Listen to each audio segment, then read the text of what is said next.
Ivala we are writing, I am writing to the Governor of Reserve Bank of India.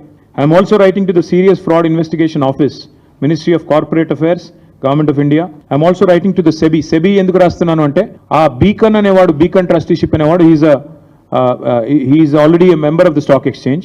అట్లాగే we are writing to the Central Vigilance Commission and we are also writing to the Central Bureau of Investigation. ఈ 5 ఏజెన్సీలకి ఇవాళ మా party తరపున ఇప్పుడు నేను మీకు చెప్పిన విషయాలు వాటితో పాటు మిగతా వివరాలు అనెక్సర్స్ తో సహా మొత్తం అన్ని ఆధారాలతో సహా మేము ఈ 5 ఏజెన్సీస్కి నేను మళ్ళీ చెప్తాను రిజర్వ్ బ్యాంక్ ఆఫ్ ఇండియాకి ఎందుకంటే ICICI bank is ultimately answerable to reserve bank of India. Serious fraud investigation office this is called SFIO వారికి మినిస్ట్రీ ఆఫ్ కార్పొరేట్ అఫైర్స్ కింద వస్తుంది వారికి వారితో పాటు సెబీకి CVCకి CBIకి 5గురికి కూడా ఇవాళ మా పార్టీ తరపున నేను వ్యక్తిగతంగా అన్ని ఆధారాలతో లెటర్ రాస్తా ఉన్నాను. ఖచ్చితంగా ఇన్వెస్టిగేట్ చేయాలని చెప్పి నేను వారిని కోరుతా ఉన్నా.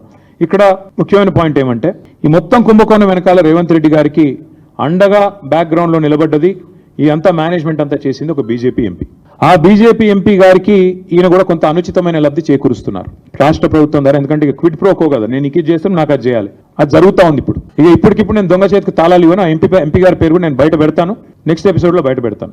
ఎందుకంటే దీని వెనకాల ఉన్నది మొత్తం దీని వెనకాల నడుపుతున్నది ఆ బ్రోకర్ను తెచ్చింది, ఆ బ్రోకర్ను రాష్ట్ర ప్రభుత్వానికి అటాచ్ చేసింది, ఆ బ్రోకర్ని అల్టిమేట్గా ఈ రకంగా RBI ICICI బ్యాంకు నిబంధనలు పాటించకుండా ఆగమేఘాల మీద 10,000 కోట్ల రూపాయలు అన్నిటిని వైలేట్ చేస్తూ తెచ్చింది కూడా ఎంపీ గారి సారథ్యంలోని ఆ బ్రోకర్. ఎందుకంటే అంత స్ట్రాంగ్ బ్యాకింగ్ ఉంటేనే యూనియన్ గవర్నమెంట్ది ఇంత వేగంగా డబ్బులు వస్తాయి. లేకపోతే 10 రూపాయలు పుట్టాలన్న సామాన్యుడికి దేశంలో 10 రూపాయలు బ్యాంక్ నుంచి రావాలంటే 10 క్వశ్చన్లు కాదు 100 క్వశ్చన్లు అడుగుతారు. ఒక లోను శాంక్షన్ కావాలంటే హోమ్ లోన్ మీ అందరికీ తెలుసు, అందరికి ఉండే ఉంటాయి లోన్లు. హోమ్ లోన్ శాంక్షన్ కావాలంటే ఎన్ని పేపర్లు దస్కత్ పెట్టాలి? అట్లాంటిది 10,000 కోట్లు నీది కాని భూమికి కూడా ఇచ్చిన వాడు నేరస్తుడా కాదా? ఇంకొక మాట ఇక్కడ బీకన్ ట్రస్టీషిప్ కానీ TGIC కానీ they violated so many things. I even once again present it to you. First of all కాని ల్యాండ్ని పెట్టారు, తనఖా పెట్టారు, వాళ్ళ సంబంధం లేని ల్యాండ్ని మార్ట్గేజ్ చేసినారు, అప్పు తీసుకున్నారు.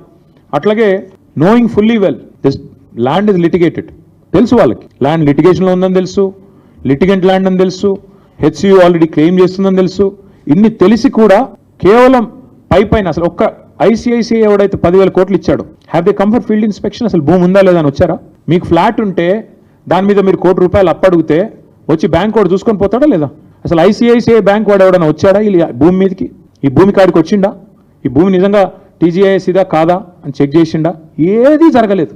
కేవలం పేపర్లు, ఫోన్ కాల్లు, ఈమెయిల్లు, బ్రోకర్లు, కమిషన్లు, దందాలు వాటి ఆధారంగా 10,000 కోట్లు ఇవాళ రాష్ట్ర ప్రభుత్వానికి ట్రాన్స్ఫర్ అయినాయి. ఈ 10,000 కోట్లు రేవంత్ రెడ్డి వాళ్ళ అబ్బనో కట్టడు, అల్టిమేట్గా ప్రభుత్వం కట్టాలి, ప్రజల పైసలు మళ్ళీ రేపు కట్టాల్సింది.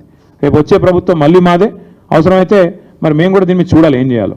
అల్టిమేట్గా నేను అనేది ఏమంటే ఈ అక్రమ లావాదేవీకి సంబంధించిన ఈ రుణం ఏదైతే వాళ్ళు ఉన్నారో బాండ్స్ రూపంలో తీసుకున్నారో ఇది ప్రభుత్వం చేసిన అతిపెద్ద నేరం.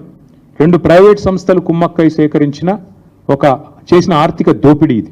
దీని మీద ఒకవేళ కేంద్ర ప్రభుత్వం కనుక స్పందించకపోతే నేను నిర్దిష్టమైన ఆధారాలతో సహా డేట్లతో సహా ఈ లెటర్ రాస్తున్నా. ఊరికినే ఏదో ఆషామాషిగా ఒక పేజ్ రాయడం లేదు, పూర్తి వివరాలతో రాస్తాను. ఇప్పుడు నేను మీకు చెప్పినవి వాటికి పూర్తి స్థాయి బ్యాకింగ్తో సహా డాక్యుమెంట్స్తో సహా రాస్తున్నా. ఒక అడవి నమ్మడమే నేరం అంటే, బ్యాంకులను మోసగించడం ఇంకో నేరం అంటే, తమది కాని భూమిని అమ్మడం ఇంకో నేరం అంటే ప్రజల డబ్బును కూడా దోచుకున్నారు.